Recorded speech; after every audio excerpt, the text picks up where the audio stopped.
Ito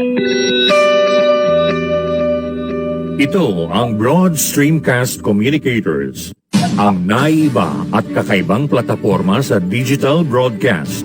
Mula Luzon, Visayas, Mindanao hanggang sa iba't ibang dako ng mundo. Broad Streamcast Communicators, ang sandigan ng sambayanan mula sa walang labis at walang kulang na pagbabalita, paglilingkod, maglalahad ng mga mapagbuong komentaryo at usaping pambayan para sa kapakanan ng karamihan. Pakinggan at tuklasin ang mga pangyayari at kaganapan sa mundo ng online. Buhay Online, chikahan at kaalamang pangkabuhayan.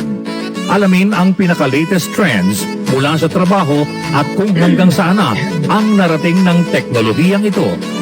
At ngayon, narito na ang ating host, ang ating Techie Mami, si Jaye C. Bautista.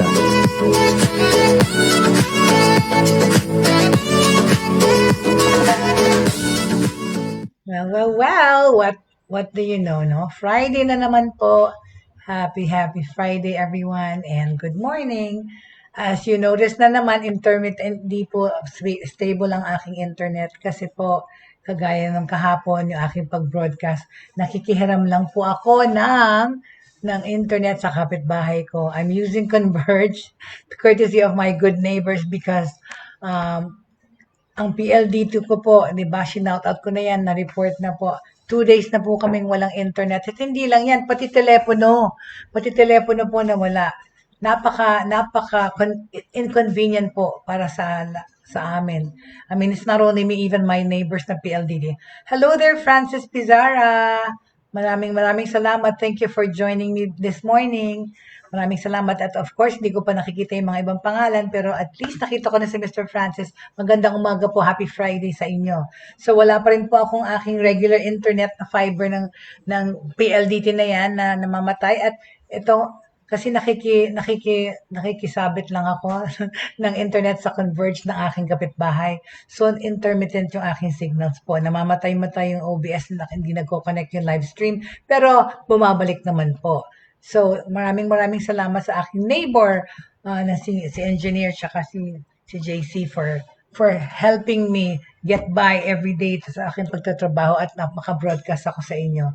Of course, the whole week we've been talking about e-learning naman at online learning, yung mga kinaharap na problema ng ating mga nag-aaral at saka nagbigay po rin tayo ng mga tips kasi po merong kasamang stress ang pag-aaral online, right? The students are stressed, the parents are stressed, the teachers are stressed, and we gave some tips on how to de-stress yourselves and how to efficiently study online. Okay, magrepaso po tayo, no, ng ating mga pinag-usapan tong week.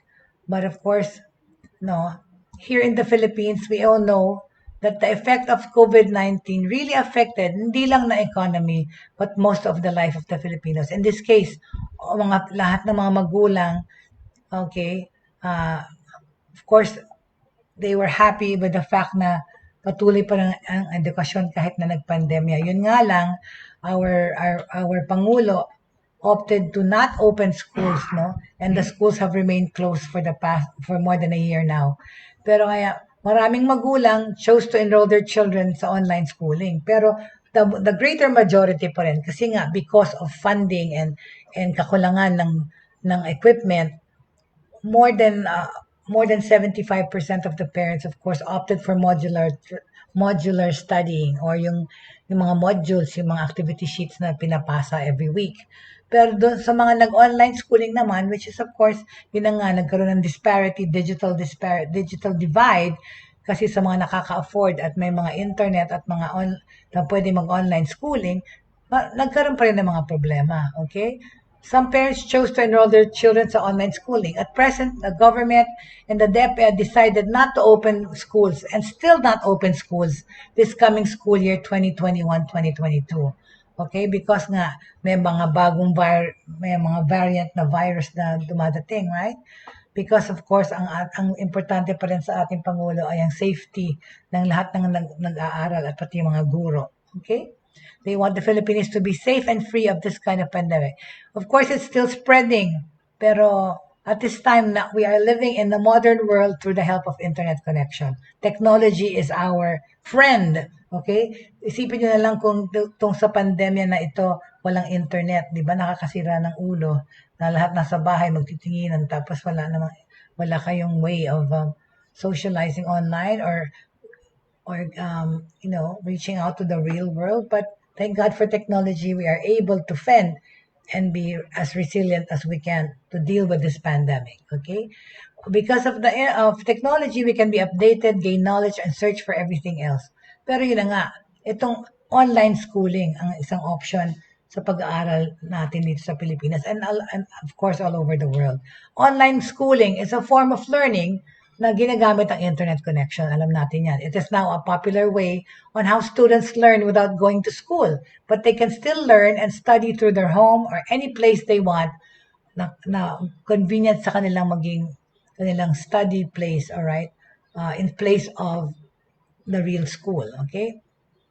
Siyempre, ang importante dyan, internet connection, na ayan na nga, importante ang internet connection. Kaya ako, hindi ako makapagturo, wala kaming internet. Salamat sa kapitbahay ko sa pagpahiram. Pero, my gosh, my work, everything that I do nowadays, whether it's my PR work, my teaching, my journalistic duties, are all online. So, sa pagkawala ng PLDT ko ng 2 araw na, nakakaloka. Not only lost income, but lost opportunities. And for me to teach my students. Okay, paputol-putol. Ibig sabihin, PLDT, please naman, without an explanation. Bigla na lang kaming naputol, no? Na-disconnect. Dito lang naman sa area namin because some areas may telepono here in San Fernando. So it's not San Fernando per se. Maybe it's just our village. Pero siguro meron ditong sumabong na anything, pero wala man lang kami natanggap na email or text man lang or tawag na sabihin, ano lang kayo dyan, relax lang kayo dyan kasi babalik din. Ang hirap-hirapan tumawag sa PLDT. But please, restore naman our service because people need to work, right? Dapat yan, i-prorate niyan. Itong 3 araw na walang internet, dapat hindi nyo kami singilin. Right? But anyway, going back, ayan na nga, because online pinag-uusapan, buhay online, ako yung buhay ko online. Pag walang internet, wala. It's hanggang nothing for me, right? But of course, okay, life goes on because we have help from other people. Ito, so yun na nga. Ang Pilipinas, okay, nag-offer modular education tsaka online education. What is the effect of online schooling, okay? Right? When it says online school or online education, it needs, of course, an internet connection, like I said, and it requires high learning from the online institution. There are many ways on how to enroll your children in an online school that offers good quality learning skills and knowledge. At this point naman kasi, pinag-uusapan to, yung mga normal na eskwela na nag-transition from face-to-face to online, okay? Pag nag-aaral ko online kasi, there are certain things to consider, okay? Online schooling is now helpful to all of us, but it also has a negative results. Diba? Meron ng pros and cons sa pag-aaral online. Unti-unti, pinag-usapan natin yon. Some of them are the behavior of the children and how they really focus on learning online education. Yun na nga, di ba? Yun ang bottom line doon. Pero kagaya na sinasabi ko, whether or not you are studying in a face-to-face situation or going to the real school or nag-aaral ka sa bahay ng online, ang bottom line yan is sa attitude ng anak nyo sa pag-aaral, di ba? It's how they focus on studying, whether it's face-to-face or online. It's a matter of discipline. It's a matter of mindset. Kagaya nga na sinasabi ko kahapon, dapat paalam nyo na sa anak nyo na ito na ang sitwasyon ngayon, sa bahay na kayo nag-aaral online na. Saka ito, ano pa yan? Yung time commitment, di ba? Sa pag-online schooling, the student can choose the time and schedule of what they want. Siyempre, depende ron sa schedule ng eskwela, right? It all depends on what availability they have. Pero yan na nga, because nag-aaral tayo online, yung mga eskwela, sila nagde-decide ng schedule. Pero sabi nga ng anak ko, iba-iba yung schedule. For example, yung in-enrollan mo na curriculum, pwede pa yung magbago. Kasi nga, up to this point, we're still testing the waters itong pag-online education. So, paiba-iba pa rin. Flexible dapat kayo, flexible. Pero dapat papaalam nyo sa estudyante naman yung ginagawa nyo. Kasi nahihilo yung mga nag-aaral online. 'Diba? Kasi syempre sa normal way, pag nag-enroll ka sa school, na especially college ka, set na yung ano mo, ito na yung mga subjects, ito na yung oras. Pero itong because we have online learning, medyo naging adjustable, medyo naging flexible na nag-enroll na pagpasok ng anak ko, or iba na bigla yung teacher o kaya iba na yung time, iba na rin yung curriculum. But I think to the teachers and the school, please just let your students know beforehand what to expect and what they're up against. Okay? Sa pag-aaral online, it only requires a little time and effort compared to traditional schooling, where you can go to the school in the morning and in the afternoon for your class and other subjects that are available only with the department that the school administrator was issued and not by your choice, okay? You can have less time in an online school to attend while doing other things apart from learning online. Yun na nga yun eh. Yung mga iba, kasi ano yan eh, mixed feelings or mixed emotions. May mga estudyante na natutuwa, na-enjoy sa pag-online schooling, but I think most of them are not because they'd rather go to the traditional campus, especially the college students, kagaya nga nasabi na anak ko. Siyempre, inimagine nila yung campus, naramdaman na nila yung mag-campus life eh. Parang he didn't dream of finishing or having a degree from his bedroom, di ba? Parang iba talaga yung feel na nando ka sa skwelang actual. Okay? Welcome to the show. Thank you very much, Tita Agnes, for always supporting. Tita Pri Maniago, salamat po sa inyong pagtangkilik. And who else is watching but I don't see the names? Thank you. Welcome to the show and thanks for joining me. We're wrapping up our segment on how we are coping with distance learning, whether it's e-learning and modular learning. And of course, we predominantly talked about online learning and what are its pros and cons and how we can make it efficient for the student, both the student, the teacher, and the school. Pinag-usapan po natin yan at nagre-recap tayo at nagre-repaso ng mga pinag-usapan natin itong buong linggo, right? Excuse me. I'm just gonna get a sip of water. Yung plato, tama, malapit na kasi mag-lunch. Yan yung aking mister ay ang masarap naming lumpiang Shanghai na lunch. Anyway, so, yeah. So, as I was saying, dito sa Pilipinas, no, yun nga, kailangan meron kang time commitment pag nag-aaral ka online. Kasi, tapos number 2, there's less direct contact, obviously. So, may social distancing talaga. Online classes have less contact compared to regular ones. Siyempre naman, that have access to instructors and classmates as traditional face-to-face classes. Pero yun nga yung sinabi natin kahapon, di ba? Para wag masyadong malaki yung difference or maramdaman ng estudyante na masyadong may difference. Sana yung teacher, papakita niya yung availability niya, alright? Whether it's online or through email or texting. Paalam niyo sa estudyante that you're just there, a text away or an email away, right? Even if there's less direct contact physically, just make the students know that you are available. Sabi nga nila, you set an online schedule para sa mga estudyante mo, para alam nila na sa teacher, meron din siyang office hours na pwede mo siyang i-email ng ganitong oras kasi nag-check siya ng email, or pwede mo siyang i-text, or mag-text ka sa kanya kung pwede mo siyang tawagan. So, all those things, pero make your students aware of your availability. Tapos, minention natin yung social interaction, di ba? Just because you're studying online doesn't mean na mawawala na yung social life mo or social interaction. That is why, di ba, sa pag-aaral online, ini-encourage ng mga teachers lalo na pag meron kayong mga group sessions or yung mga projects, in-encourage that you make your own chat rooms, you make your own e-groups, right, online. And of course, maintain your social awareness or social pagmimingle. Pero syempre, portion nyo yung time nyo kung anong in-spend nyo to socialize sa social media or yung social interaction nyo sa mga ka-groupmates nyo, ka-classmates nyo, at mga teachers nyo. Okay? Due to the country's existing condition, right, Filipinos must follow the rules that our government issued. It is less direct contact, social distancing with people around the country. At ang isa sa mga magandang paraan to follow this rule is to stay at home to avoid the increase of people to have COVID nga. Social interaction will be less, and Filipino students must attend school online and not on a regular basis. Social interaction will now be limited, di ba? Pwede naman nating i-limit yun eh. And not all Filipinos are allowed to be outside, especially young children, okay? And the older people, okay? Siyempre, ang online learning may cost, right? Somehow, sabi nila, online schooling it's much lesser when it terms when it comes to the cost of learning compared to regular schooling. Pero like yung sinabi ko na noon sa balita ko, hindi naman nagbigay ng discount sa pag-online learning. Ganun din ang tuition. Hello, di ba? Kaya nga sa atin hindi naman sila nagbigay ng discount.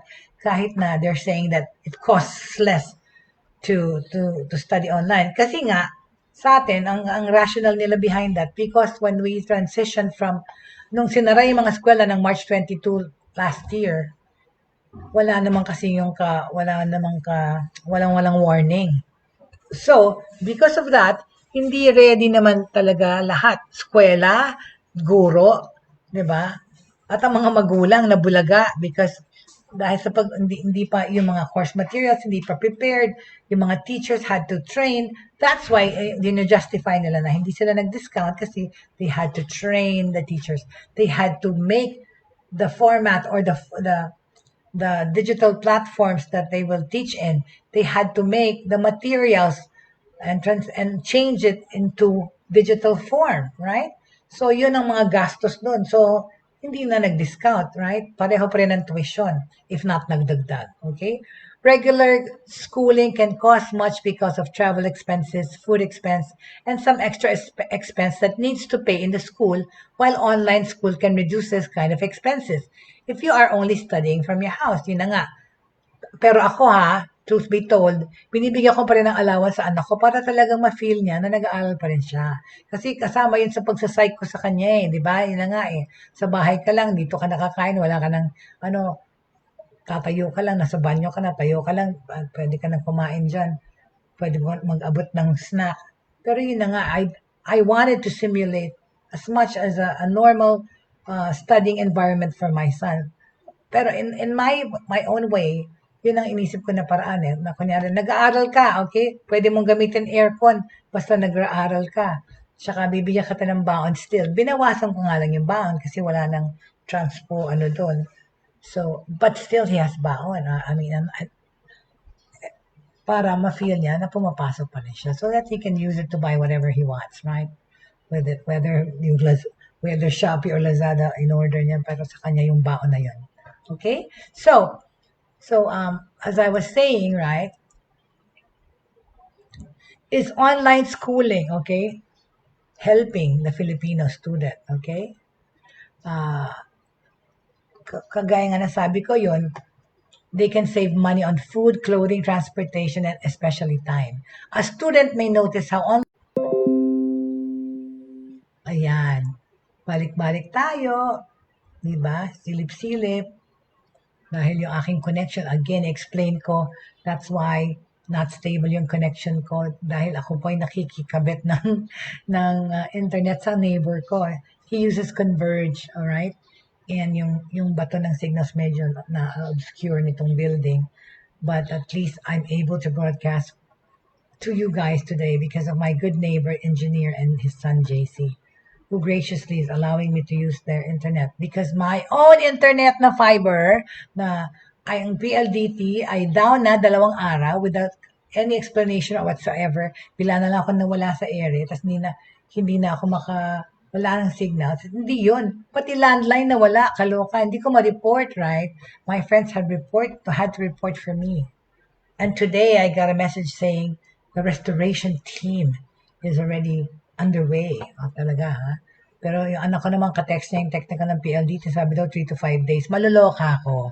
Yung trabaho ko po, maawa kayo. Ibalik niyo na. Alright? So, okay, is online schooling a big help to Filipinos? Okay? Hindi mas madali mag-aral online. Okay? Sabihin ko lang, kala niyo mas madali? Hindi.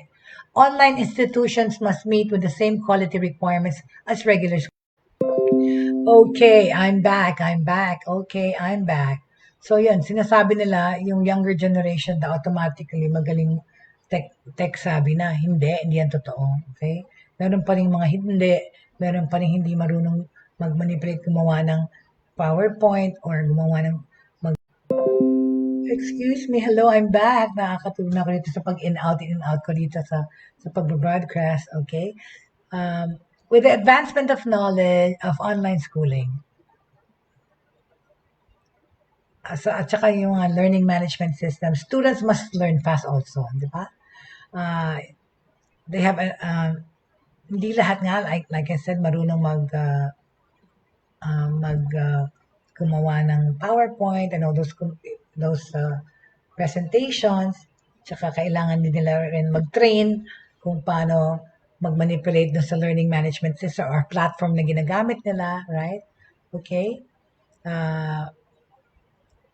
Laptops and computers, of course, necessary, and tablets para sa gadgets pag online. Okay? Pero kailangan din yung mga nag-aaral updated sa mga gadgets na ito. It also provides visual classes that all students could take home through video calls, Messenger, Google, Zoom, and Skype.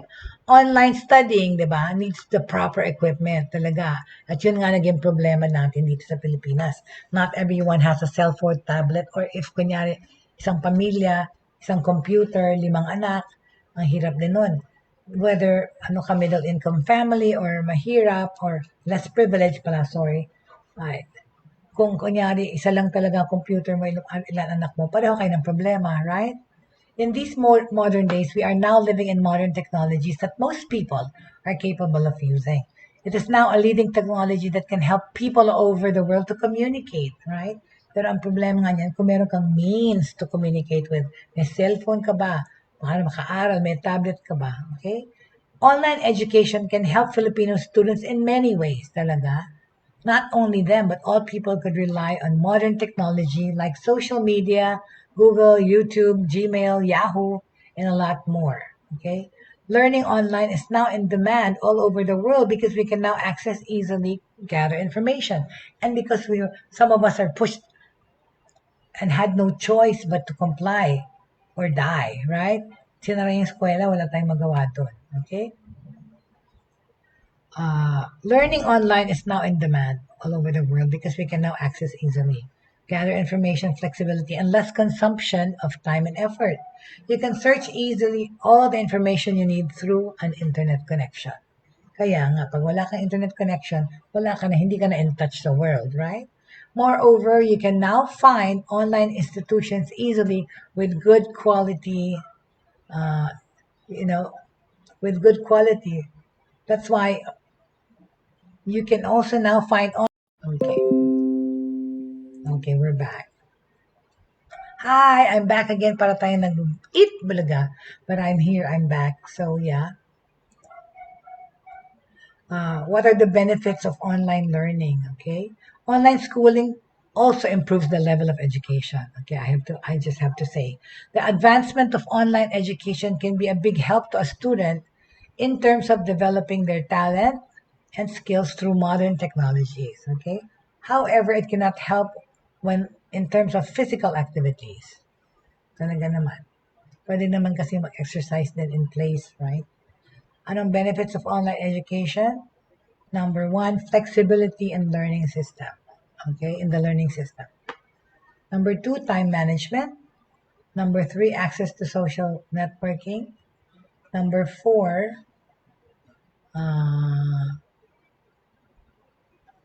self-motivation. Tapos, global perspective.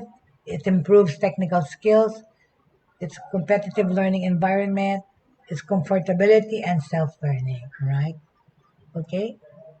Importante naman talaga ang online education now as an option because, we are trying our best to make do. We are trying our best to cope in this situation, right? These days, not every student rolls out of bed and trudges to the bus stop to head to school, right? Instead, more and more students are simply flipping open a laptop, turning on a tablet, or unlocking their phones. According to the National Education Policy Center, back online, wala pa rin. Diyan na ba ako? Balik na ako. Okay, I'm back. All right. So, as I was saying, okay. the Filipinos are still facing difficult situation, right? But then we are coping. And naka-incorporate dito sa pagko-cope itong ating online education which we were talking about, okay? Dapat lang nating maisip na ito na nga yung new normal na pag-aaral now at para paalam sa ating mga anak that with online school, a child is enrolled as they would be at a regular school by 6 million students who participated in at least one online higher education course in 2017.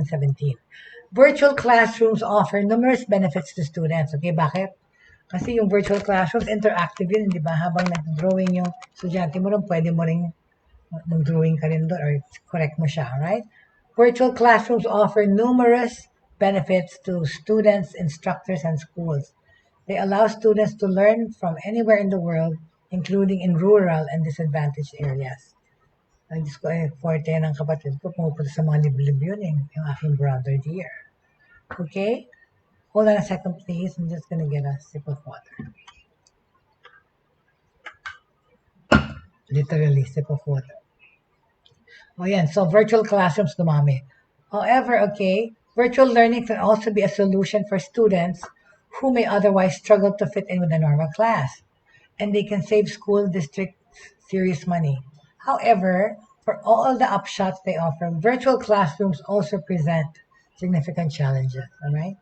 The virtual nature of the class can leave students feeling disconnected and disengaged from the material, okay?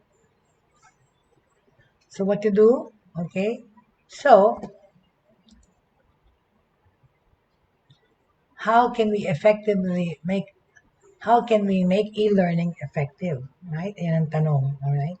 We started to talk about that yesterday, okay? And we can do it again now. When your job is to ensure that students under your care are learning their prescribed coursework as efficiently and quickly as possible, it is essential to provide each person flexibility and convenience, okay? This flexibility and convenience make your institution more streamlined as well as operating your doors to more students who may not be able to go to school anymore. Okay? Tapos ano-ano ang mga components na involved sa e-learning? Kasi pinag-usapan na natin extensively and practically itong modality ng ng pag-aaral, no? Okay, so what are the components involved sa e-learning? Unang-una, yung course structure. Okay? Lahat ng materials must be presented coherently at saka naka-digital format na ayun nga ang nangyari last year. Alam na nating lahat na hindi prepared ang lahat para sa bagong digital format ng curriculum. Okay? A lot of other things. But then, of course, which brings us to where we are now. We're still talking about it. We're still creating awareness para masolusyonan ko ano man. Okay? All right. So all of the materials must be presented coherently in a digital format online. Okay, and you will do this most effectively when you have a well-developed course structure that takes the students through the curriculum. Right. The advice from the instructional design expert is to keep your modules 1 to 10 pages or less. All right. Because very good. So ang software solution na kailangan dito? Students are accustomed to using software interfaces that are intuitive and easy to use. Ensure that the learning platform you work with is flexible, that it is flexible enough to break the chair, to not break a chair, right? Okay. Ensure that the e-learning platform you work with is flexible enough to include all your criteria. Or curriculum, and identify features that help deliver courses better, such as internet connectivity, of course, and okay, talaga naman na ang dapat kasi yung mga platform na pipiliin natin na software solution is that one that is intuitive and easy to use, di ba? Kasi wag nating pahirapan yung mga estudyante nang kaka-figure out naman kung paano gumalaw doon sa learning management system na yon, okay? Ensure that the e-learning platform you work with is flexible enough to include all of your curricula and identity features that deliver courses better, such as internet connectivity and cloud backup, among others, before you purchase an online learning tool. Okay?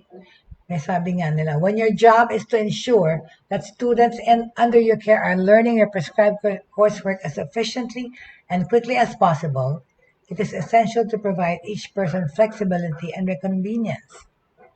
Right? Okay.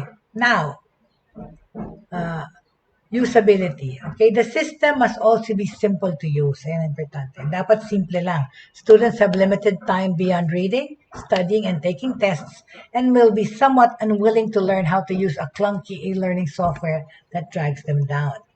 Isa pa sa importante dito sa pag-online learning ngayon is content management, which I do.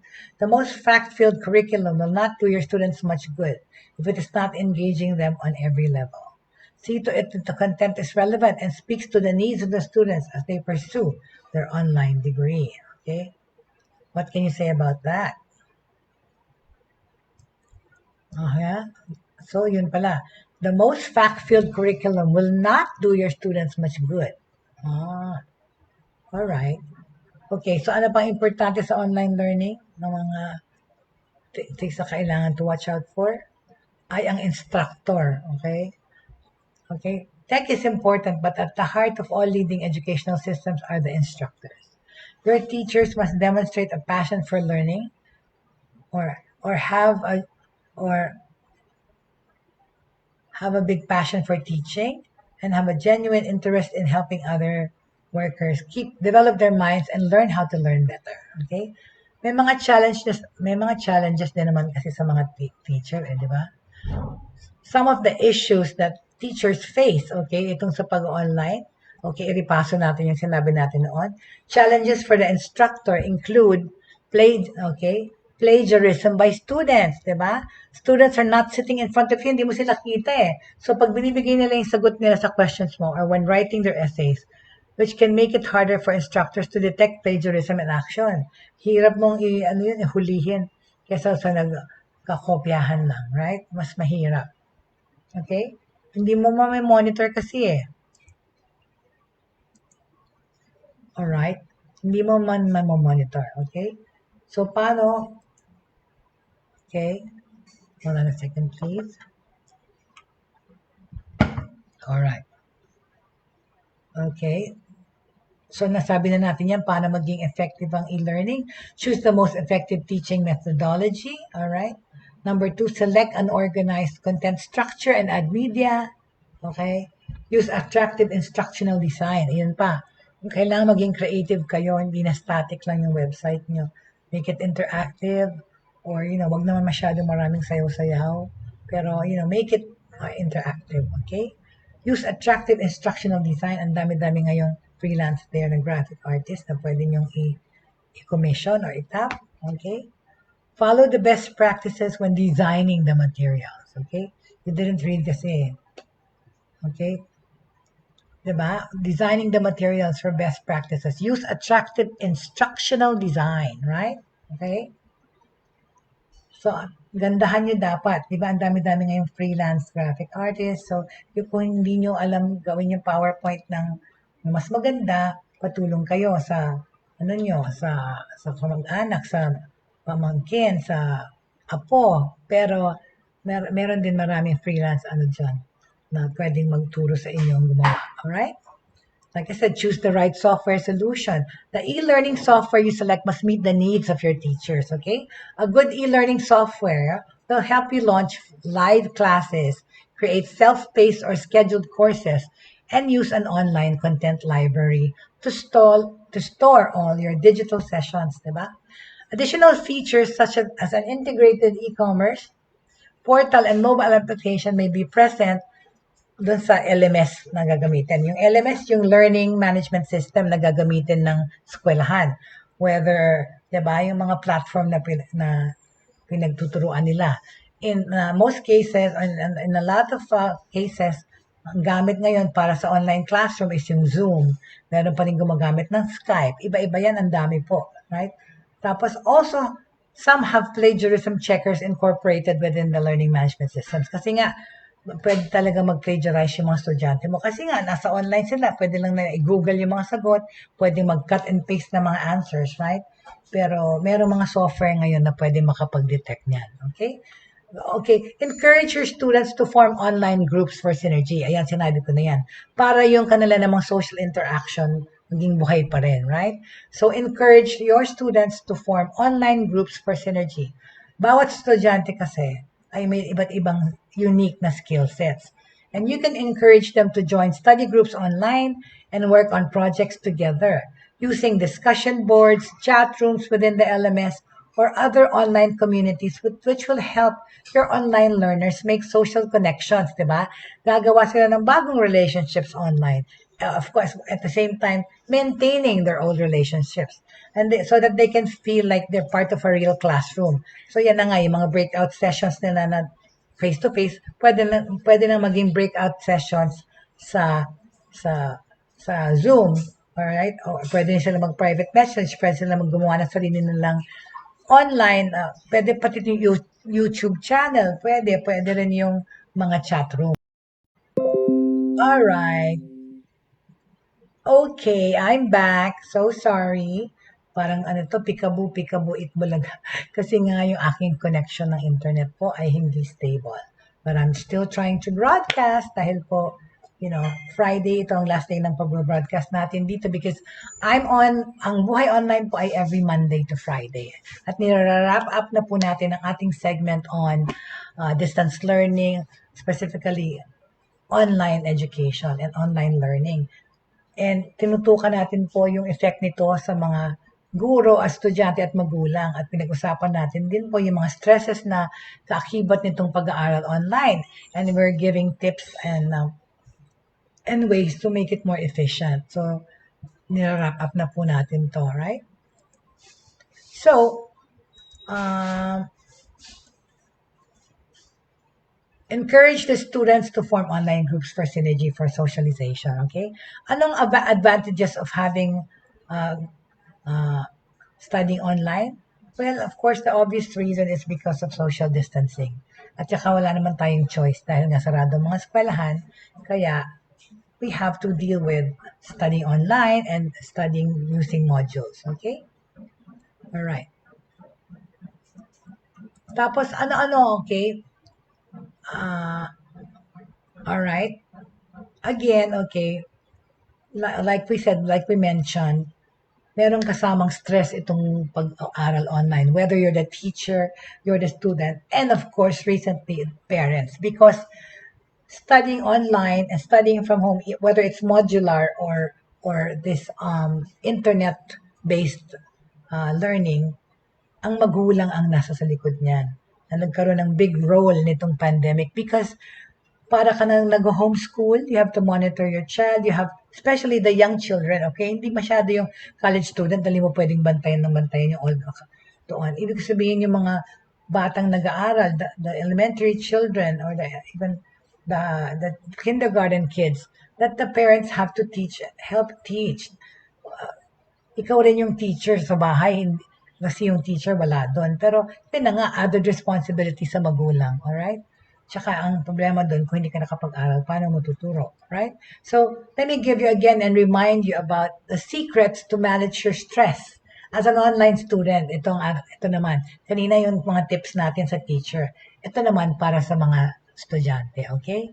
Online learning kasi has countless benefits when it comes to, kunyari, earning a degree in college, like now, yung mga nag-aaral sa college, or even graduating from high school. However, 'di ba? Kasama nito occasionally you feel stressed, 'di ba?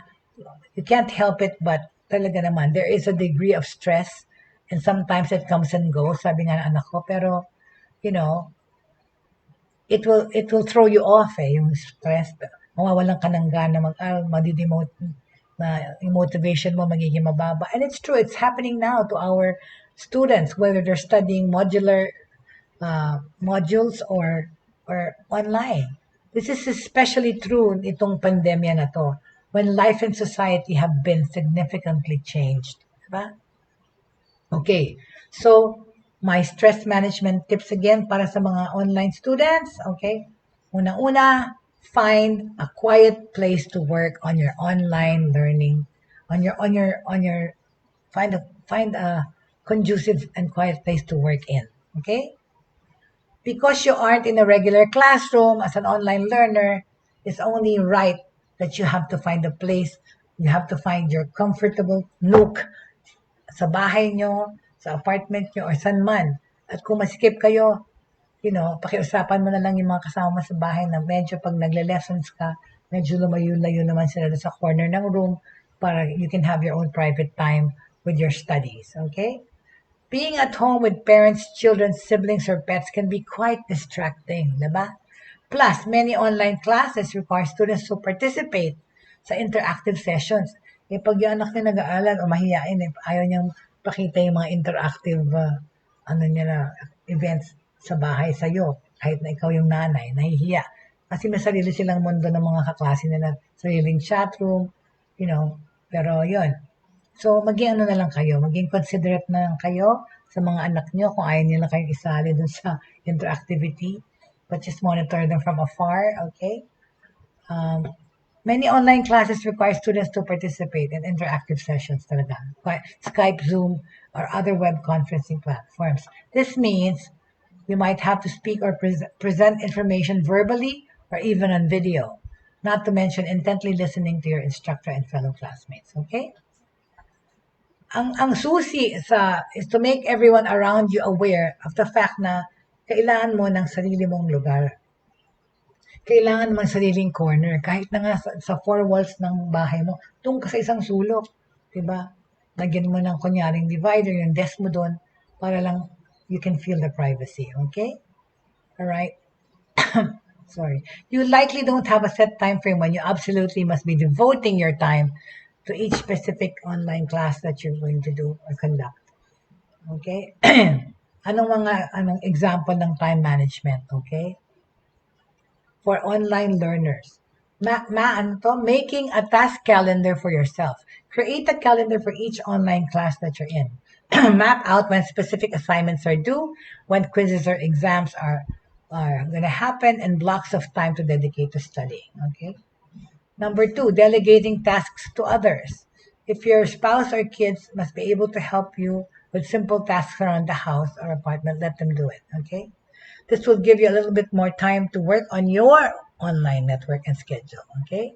Tapos ito pa isang key sa mga nag-aaral, stay organized. Talaga naman. Although ako, my desk is a bit cluttered. A bit daw, pero talaga naman.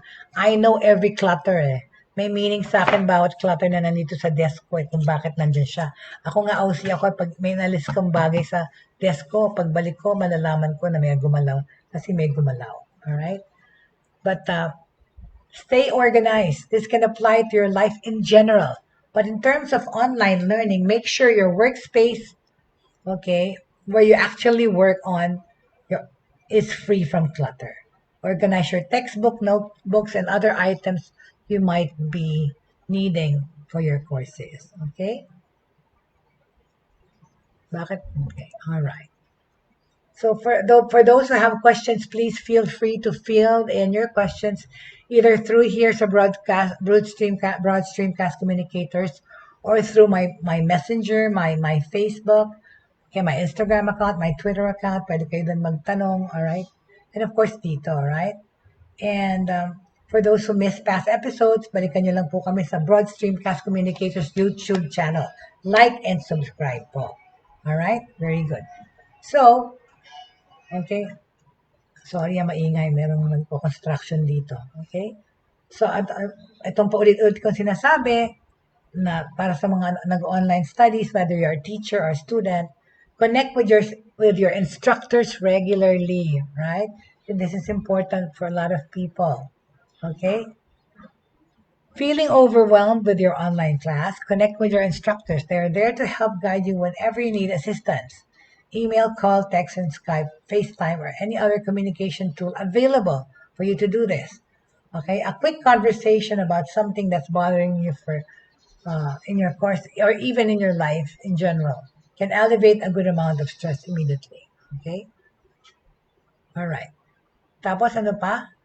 Connect with your instructors. Okay? Connect with your fellow classmates regularly. Okay? Huwag ka daw mawalan ng interaction sa mga kaibigan mo at mga colleagues at mga kaklase. Connect with your fellow classmates regularly. Get to know the other persons in your class. Okay, more than likely they are dealing with some type of stress themselves. Okay, so it's a huge help to be able to relate to one another. Okay. O, ayan pa, syempre magko-connect ka sa tech support, accessibility services, and other departments within your college or university, all that support e-learning, okay? If you've never taken remote online classes before, or even if you have, there is a chance you could encounter some technological challenges, okay? Nobody is immune from potential error messages or lost income or lost internet connections, and a variety of other issues that could crop up since no piece of technology works perfectly every second. Okay? All right? Okay, so connect with technical support, right? And then support their online learning. Ito bang pinaka-importante is to make time for relaxation, right? Ano ibig sabihin? Carving out some time to relax and distress critically, especially during the challenging time for everyone. Consider, even kunyari, you're working tuloy-tuloy, consider short naps as a break, all right? Okay? And, pulling out yourself from reading a good book, right? Huwag mo naman pagurin sarili mo yung 500 pages lahat sa isang araw, unti-untiin mo para makarelax ka. Okay? So what else? Make time for exercise and physical activity. Make time for relaxation, right? Consider meditation, yoga, and other breathing exercises. Call or FaceTime with your close friends and family members, okay? Enjoy a food or dessert that you might normally try to avoid to keep the pounds off. During a stressful time, a little comfort food can hurt. All right?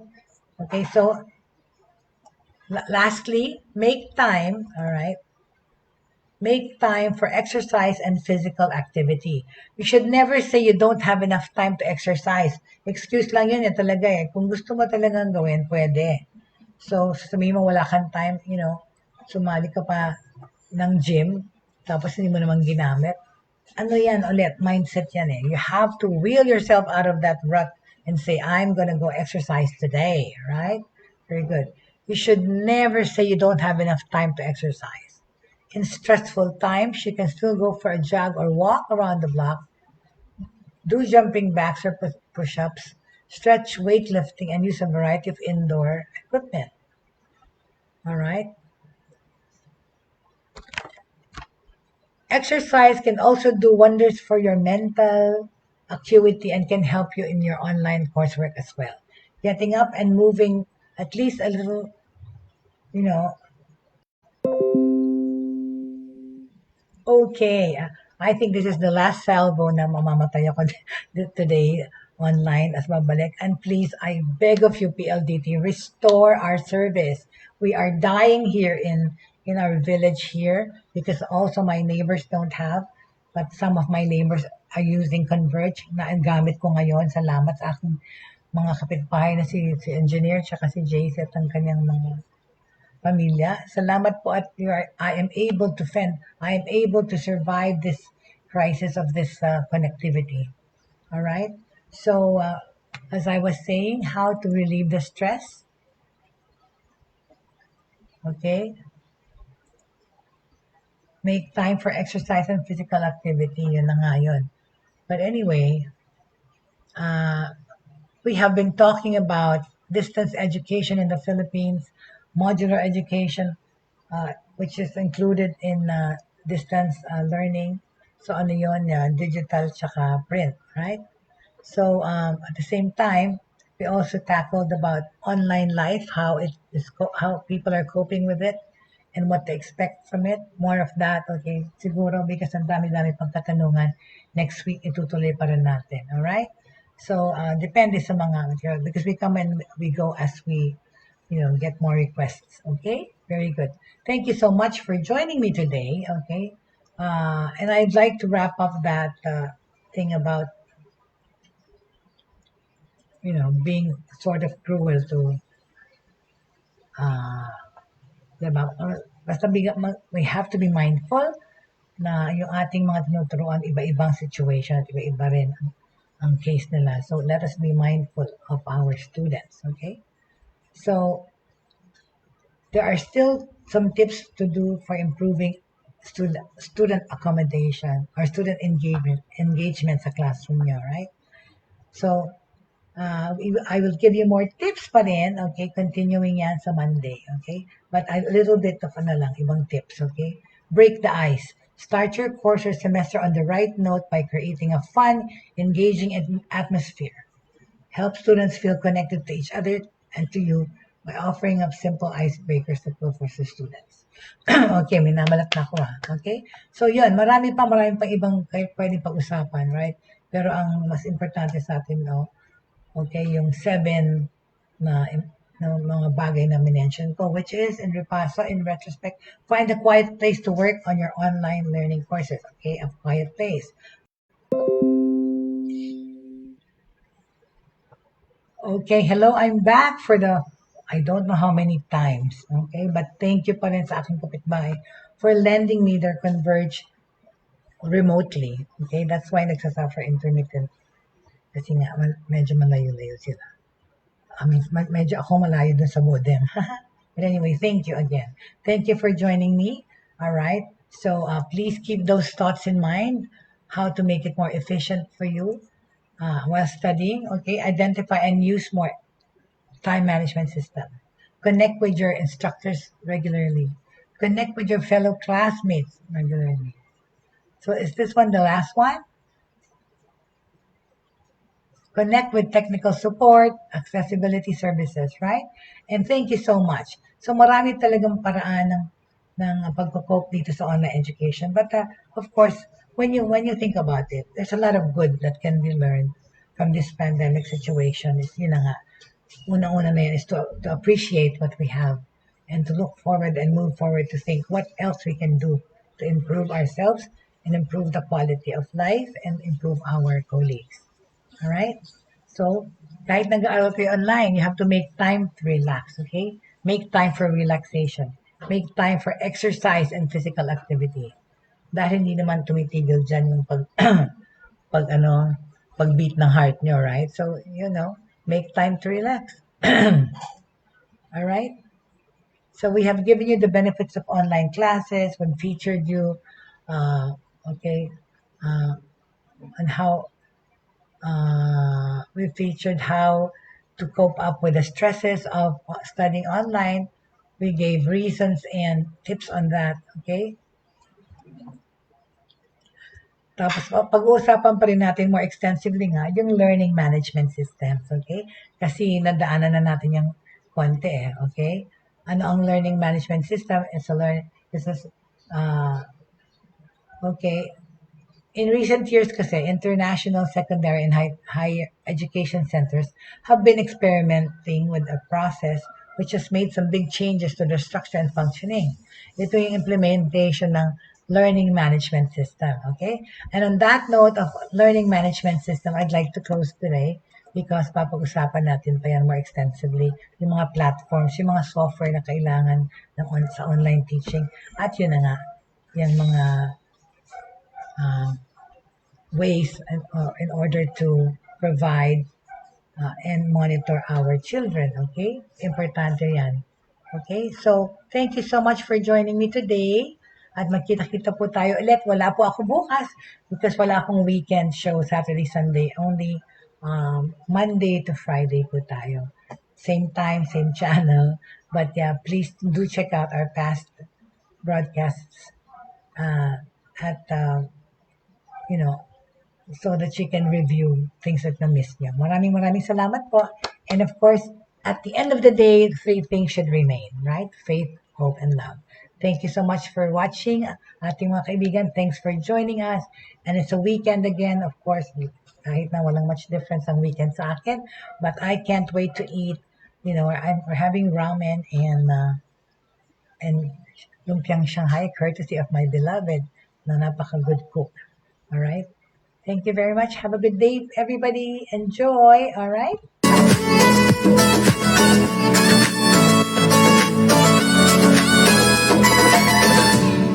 Inyong natunghayan at napakinggan ang mga makabagong pamamaraan sa mundo ng online. sa pamamagitan pa rin ng broad streamcast communicators. Hanggang sa muli, maraming salamat po.